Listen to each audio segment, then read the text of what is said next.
சமூக நீதியின் அனைத்து அம்சங்களையும் வென்றெடுக்கும் திறன் பாமகவுக்கு உண்டு. ஆகவே இளைஞர்களே, மக்களவைத் தேர்தலில் பாட்டாளி மக்கள் கட்சிக்கு அதிகாரம் வழங்குங்கள். உங்களுக்கு சமூக நீதி தானாக கிடைக்கும் என்று பாட்டாளி மக்கள் கட்சியினுடைய நிறுவனர் டாக்டர் எஸ். ராமதாஸ் அவர்கள் தனது செய்தி அறிக்கையில் தெரிவித்திருக்கிறார்.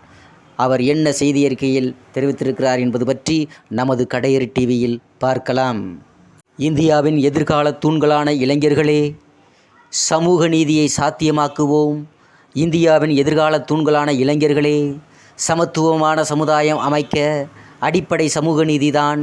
சமூக நீதி என்ற மாபெரும் அரங்கத்தின் தூண்கள்தான் இடஒதுக்கீடு, சாதிவாரி மக்கள் தொகை கணக்கெடுப்பு போன்றவை.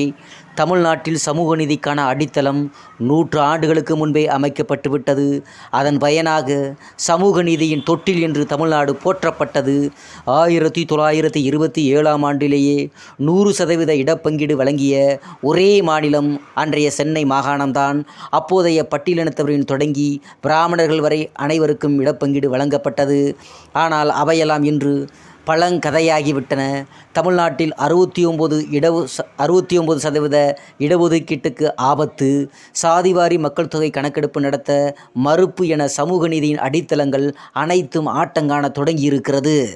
சமூக நீதியை வலுப்படுத்த வேண்டுமானால் சாதிவாரி மக்கள் தொகை கணக்கெடுப்பு நடத்துவதுதான் ஒரே தீர்வு என்று பாட்டாளி மக்கள் கட்சி மீண்டும் மீண்டும் வலியுறுத்தி வருகிறது. ஆனால் சமூக நீதியை பற்றி அறியாத தமிழக அரசியல் செவிகளில் இந்த குரல் விழவில்லை. தமிழ்நாடு அரசு நினைத்தால் அதுவே சாதிவாரி மக்கள் தொகை கணக்கெடுப்பு நடத்தலாம். அதன் அடிப்படையில் இடஒதுக்கீட்டின் அளவை அதிகரித்து வழங்கலாம். இதற்கான அதிகாரம் 2008ஆம் ஆண்டு புள்ளியியல் சட்டத்தின் மூலம் தமிழக அரசுக்கு வழங்கப்பட்டிருக்கிறது. ஆனால் அதை செயல்படுத்த தமிழக அரசுக்கு மனம் இல்லை. மாறாக இந்தியா முழுவதும் சாதிவாரி மக்கள் தொகை கணக்கெடுப்பு நடத்த வேண்டும் என்று பிரதமருக்கு கடிதம் எழுதிவிட்டு அத்துடன் தமது கடமை முடிந்துவிட்டதாக நாடகமாடி கொண்டிருக்கிறார் தமிழ்நாட்டின் முதலமைச்சர். சமூக நீதி மீதான இவர்களின் அக்கறை இவ்வளவுதான். தமிழ்நாட்டில் வழங்கப்படும் 69% இடஒதுக்கீடு பாதுகாக்கப்பட வேண்டும். ஒவ்வொரு சமூகத்திற்கும் அவர்களின் மக்கள் தொகைக்கு இணையான இடஒதுக்கீடு வழங்கப்பட வேண்டும். அரசு துறை பணிகள் மட்டுமின்றி தனியார் துறைகளிலும் இடஒதுக்கீடு கொண்டு வரப்பட வேண்டும். இடஒதுக்கீடு மட்டுமின்றி அரசின் ஒப்பந்தங்கள், பொதுத்துறை நிறுவனங்களின் தலைவர்கள் நியமனங்கள் உள்ளிட்ட அனைத்திலும் மிகவும் பிற்படுத்தப்பட்ட பட்டியலினம் மற்றும் பழங்குடியின மக்களுக்கு உரிய பிரதிநிதித்துவம் வழங்கப்பட வேண்டும் என்பதில் பாமக உறுதியாக இருக்கிறது. தமிழ்நாட்டில் சமூக நீதி குறித்து இத்தகைய சிந்தனை தெளிவு எந்த கட்சிகளுக்கும் கிடையாது.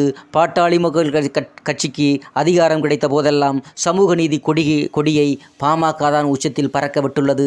மாநில அளவிலும் தேசிய அளவிலும் மொத்தம் 6 இட ஒதுக்கீடுகளை பெற்றுக் கொடுத்திருக்கிறது.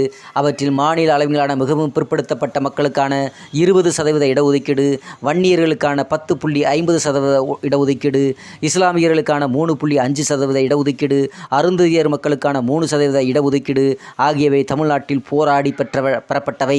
மத்திய அரசின் உயர்கல்வி நிறுவனங்களில் OBCகளுக்கு 27% இடஒதுக்கீடும், மருத்துவ படிப்புக்கான அகில இந்திய தொகுப்பு இடங்களில் பட்டியலினத்தவருக்கு 15%, பழங்குடியினருக்கு 7.5% இடஒதுக்கீடு ஆகியவை மத்திய அரசில் அதிகாரம் கிடைத்ததால் பெற்றுத்தரப்பட்டவை.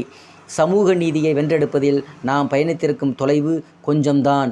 இன்னும் பயணிக்க வேண்டிய தொலைவு மிக அதிகம். சமூக நீதியின் அனைத்து அம்சங்களையும் வென்றெடுக்கும் திறன் பாமகவுக்கு உண்டு.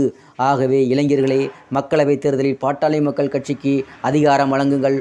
உங்களுக்கு சமூக நீதி தானாக கிடைக்கும் என்று பாட்டாளி மக்கள் கட்சியினுடைய நிறுவனர் டாக்டர் எஸ். ராமதாஸ் அவர்கள் தனது செய்தி அறிக்கையில் பதிவு செய்திருக்கிறார். சமூக நீதி